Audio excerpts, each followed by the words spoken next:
Dan sekarang kalau sudah bayar karcis serumah satu mobil 100.000, enggak Pak, enak kalau Anda udah mau jadi bikin jalan mereka. Terus akhirnya rumah makan sepi, lakunya cuma sebatas ya ronde, bakso, pokoknya ya terjangkau dengan masyarakat kita. Betul. Iya. Nah, ini berarti ada regulasi di sana kan yang salah juga yang harus ya teman-teman aktivis menyikapi dong. Jangan cuma PJM aja, kita juga bantu ya sarana juga. Ini sangat penting ini apa masukan dari kalau Indonesia. kita mengembalikan nama sarana tidak mudah karena di saat pandemi kembali itu perlu proses Pak Bani. Apalagi di saat waktu itu begitu serangan buka, wah dinas dengan perintahnya narik pajak. Ya apa, kita tetap bayar. Itu situasi. Masa pemulihan diri kan kita masih noto bayar segala hutang dan lain sebagainya. Kita masyarakat notabene ekonomi menengah ke bawah loh Pak, bukan ke atas. Kalau ke atas kan kita punya simpenan, kita enggak ke bawah gitu. Jadi mohon pemerintah menyikapi kembali untuk sarana. Mohon kapitalis diberhentikan dulu. Ditokong mana Stop kapitalis. Ya, aktivis ini harus berani lawan kapitalis. Dulu kalau nggak salah saya juga menolak Indomaret yang masuk kan. Kalau Pak Ardi, saya kawal, saya demo. Dulu saya Indomaret yang mau masuk sekarang kita mengawas. Sekarang kita lakunya cuma di atas Pak. Sarihil, Mojosemi. Bagaimana kehidupan masyarakat bahwa yang pinggir telaga termasuk pulau Pak. Nah itu kan harus diperhatikan. Kasih dong tambahan tempat wisata, permainan anak dan lain sebagainya. Kan jenuh cuma itu aja. Dan kita dihadapkan dengan kemacetan, terus orang jalan, kuda jalan, ribet. Kalau diatur kan bisa. Kenapa tidak? Apa ini saya juga tanda tanya. Ada apa? Kok nggak berani noto? Nah terus gini, saya potong. Bagaimana peran PHRI di sana? Itu ada persatuan hotel dan kita punya legal formal Pak, tapi kita hanya sebatas hotel dan rumah makan. Gitu. PPDS pelaku pedagang wisata sarana bukan. Oh gitu ya, berarti itu sendiri ya. Itu harus dinas pariwisata dan LH dan pendidikan. Kalau PHRI hanya sebatas hotel dan rumah makan, jadi tidak ada masalah. Jadi kalau kita untuk ngurusi kegiatan bukan ranah kami Pak. Oh gitu. Ketua PPBS sudah tak timbali. Saya punya keberatan. Masa di depannya rezeki sampai patung rogo itu maunya disterilkan, jangan ada asongan. Dan di situ kita punya titik lemah juga. Gemuk Pak. Jadi anggotanya ada 600. Maunya saya pedagang betul satu satuan, pedagang asongan satuan. Kalau satu dipimpin oleh satu orang itu otomatis kan tidak bisa maksimal Pak. Jadi terus kita non-sewu bagi orang-orang antara asongan jalan itu kan kadang-kadang ada yang berontak antara pribumi dan pendatang. Padahal orang daerah sana yang jualan nggak ada 100, tapi semua dari luar. Itu loh contohnya.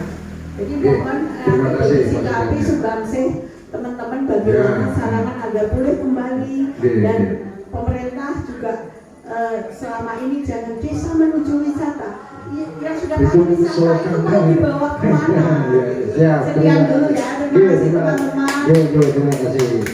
Nah ini karena durasi kita terbatas, saya hanya minta closing statement dari Gus Anam untuk semua ya, baik dari Pak Ananto, baik dari Kalis, dari BDN dan tentang sarana. Coba Gus, ini kita sebagai aktivisnya harus bagaimana menyikapinya ini. Semua yang masukan.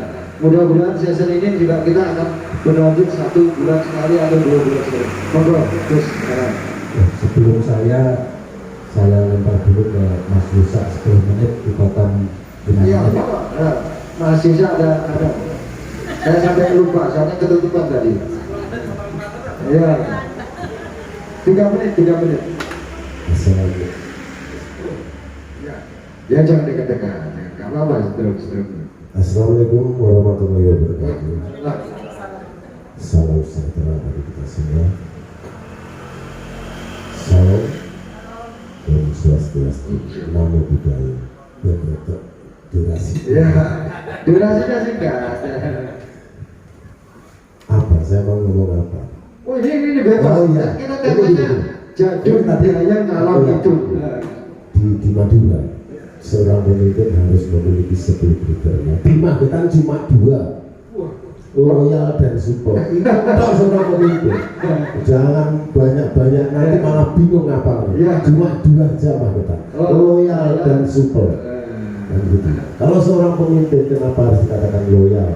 Harus tahu dengan masyarakatnya. Kenapa harus dikatakan support? Kalau dia tidak pernah tersenyum dengan masyarakat, tidak pernah menegur sapa masyarakatnya, itu bukan seorang pemimpin kan itu sangat simpel sekali. Jangan 10 Mas Ananto, itu di Madura biasa.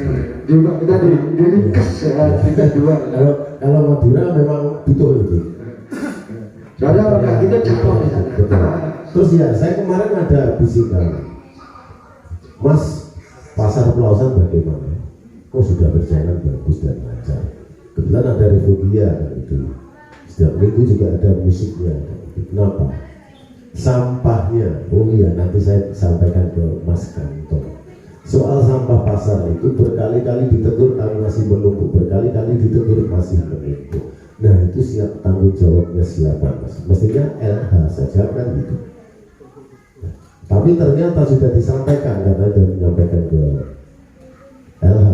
Tapi ya itu tadi kembali lagi, entah itu pedagangnya atau pengunjungnya. Tapi yang jelas di mana ada pasar, di situ pasti ada tim kebersihan. Nah, ternyata tidak.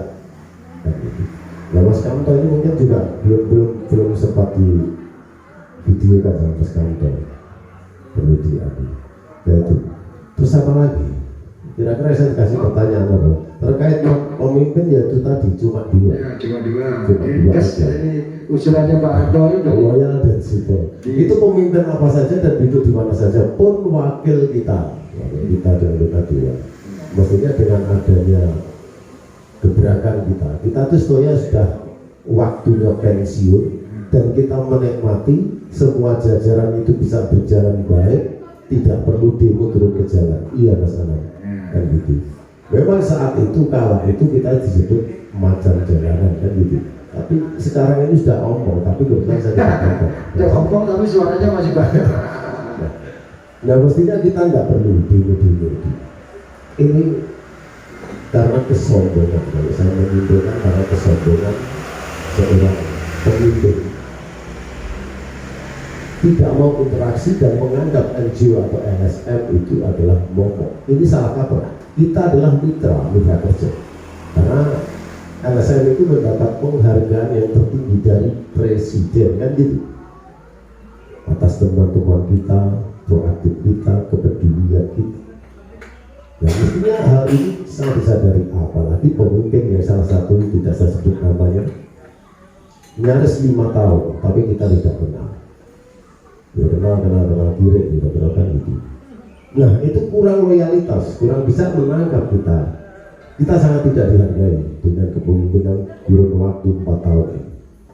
Saya rasa itu, nanti saya kebablasan dan itu. Oke, karena ini sudah saya cek durasinya ini 3 nomor.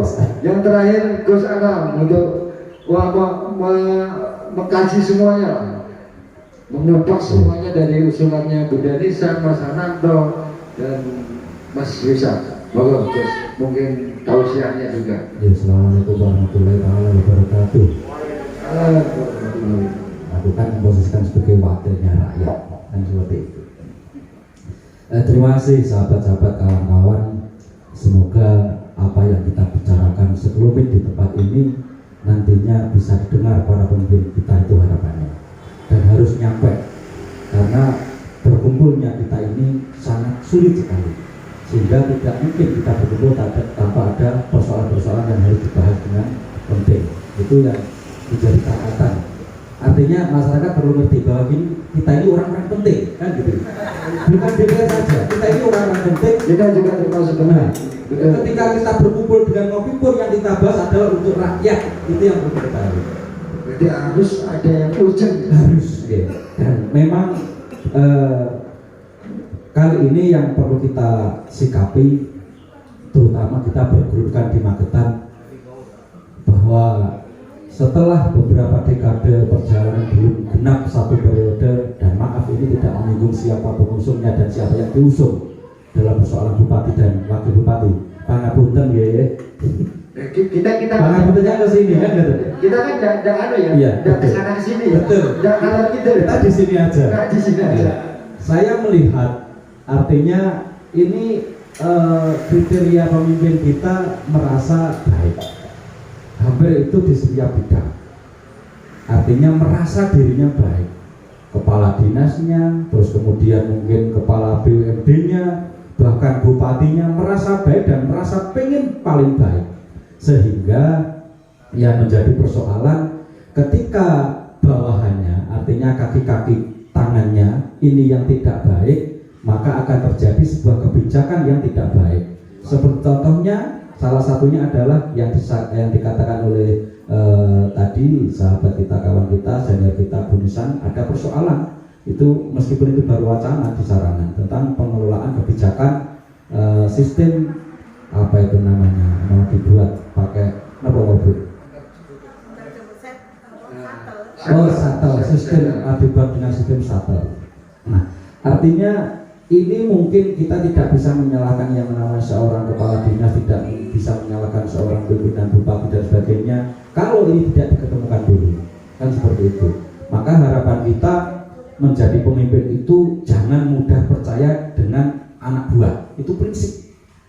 Bahkan ketika dulu kami bersama Pak Sudaryanto, itu mantan Dewan Pertimbangan Agungnya Presiden di Sarangan, itu waktu saya kuliah, saya diajari sebagai rakyat jangan mudah percaya kepada pemimpin. Itu sebagai rakyat. Maka kita balik sebagai pemimpin dimanapun Anda berada, di kepala dinas, di kabak, di direktur umum, direktur utama ataupun bupati, jangan mudah percaya kepada bawahan Anda. Bisa jadi sistem ABS asal Bapak senang itu benar-benar terjadi di Magetan.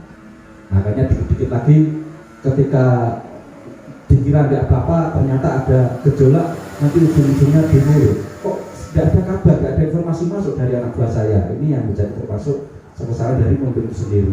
Kemudian isu Magetan yang settle selain PDAM, kami melihat PDAM itu hanya satu cermin saja di birokrasi Magetan. Kalau pemimpin bisa mengoreksi, maka akan diketemukan perilaku sama, arogansi dengan sistem mungkin yang lebih buruk dari PDAM di dinas-dinas di Magetan. Artinya apa ya? Monggo bupati, pemimpin yang ada silakan berkaca. PDAM ini hanya pintu masuk Anda untuk membenahi sistem pemerintahan di Magetan, hanya sisa waktu beberapa bulan saja. Dan persoalan ini seperti kebijakan yang di situ tidak berdampak implisit terhadap masyarakat selaku pelaku kebijakan dan korban kebijakan, maka ini masih ada kesempatan, Pak. Karena momen bulan ini maraknya program Musrenbang Rencana Kerja Pembangunan Daerah ya, RPKAD. Dan itu dilaksanakan di setel-setel setiap kecamatan. Artinya melalui kesempatan nanti kita berharap legislatif, yudikatif melibatkan benar-benar masyarakat yang mewakili. Kalau memang berbicara tentang sektor wisata, maka silakan libatkan pelaku wisata, usaha UMKM yang ada di tempat, bukan yang dikhawatirkan Ibu Nisan. Kapitalisasi itu kan serapan aspirasi kebijakan yang tidak berasal dari bawah. Itu berdasarkan titipan, itu yang kita khawatirkan. Maka sebelum terlambat, sebelum menjadi program nanti 2024 atau sebagainya, dalam Musrenbang nanti kita berharap dilibatkan, benar-benar dilibatkan pelaku-pelaku rakyat, wakilnya rakyat.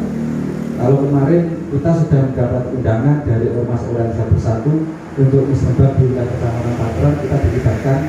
Nah, mungkin nanti kita berharap di setiap kecamatan yang di situ ada aktivisnya itu dilibatkan, biar bisa mengkontrol aspirasi masyarakat yang ada di wilayahnya. Terus kemudian terkait wisata sudah. Nah, ini menyikapi masalah isu yang gejolak di nasional tentang Kades 9 tahun. Rupamu gopo gitu loh. Kamu jauh-jauh dari desa ke Jakarta itu ngapain 9 tahun? pikir nasib rakyatmu gitu loh. Harusnya yang diperjuangkan adalah besarnya tinggi persentase anggaran blok B pusat ke daerah. Jangan mikir waduh ide gitu loh, orang ngerti kurang. Terus yang kedua ini Kades ini harusnya juga ngerti betul isu sekarang ini di sosial di masyarakat ini tentang isu hoak penculikan anak. Saya ingatkan dan saya minta kepada Kades, terutama ya stakeholder yang membidangi masalah keamanan. Kalau perlu siapapun pelaku yang mudah menyebarkan isu tentang penculikan anak itu harus ditangkap, harus diadili, dipidana dengan pasal-pasal ITE. Itu harapan kita, karena ini sangat rawan sekali membuat orang yang biasanya nyaman dengan masak, ibu yang masak, masih mencuci, kemudian gara-gara isu akhirnya para ibu orang tua ini harus menunggu anaknya yang belum pulang sekolah. Ini juga menjadi perlu perhatian publik. Itu mungkin yang kami sampaikan. Terus kami berharap